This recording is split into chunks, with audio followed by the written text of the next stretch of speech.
সৃষ্টিশীলতার পরিচয় দিয়েছেন ময়নাগুড়ির যুবক রঞ্জিত ধর।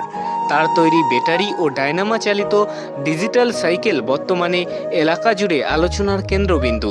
সোশ্যাল মাধ্যমে খবর ছড়িয়ে পড়তেই প্রতিদিন বহু মানুষ এই অভিনব সাইকেল দেখতে ভিড় করছেন। ময়নাগুড়ি বাগজান এলাকার ডাঙ্গাপাড়ার বাসিন্দা রঞ্জিত পেশায় একজন সাইকেল মেরামতকারী। প্রায় 12 বছর ধরে এই কাজের সঙ্গে যুক্ত রঞ্জিত 4 বছর আগে বাবার কেনা মাত্র 400 টাকার পুরনো সাইকেলটিকেই নিজের কল্পনা ও দক্ষতায় নতুন রূপ দেন। সাইকেলটিতে রয়েছে ব্যাটারি ও ডায়নামা চালিত শতাধিক আলো, ইন্ডিকেটর, আধুনিক লক সিস্টেম, সতর্কতামূলক শব্দ ব্যবস্থা এবং গান শোনার জন্য সাউন্ড বক্স। রঞ্জিতের বাবা তপন ধর জানান, নতুন কিছু করার প্রবল ইচ্ছা থেকেই ছেলের এই সৃষ্টি। প্রতিবন্ধকতাকে জয় করে রঞ্জিত ধরের এই ডিজিটাল সাইকেল প্রমাণ করেছে ইচ্ছাশক্তি আর সৃষ্টিশীলতার কাছে কোনো সীমাবদ্ধতাই বড় নয়।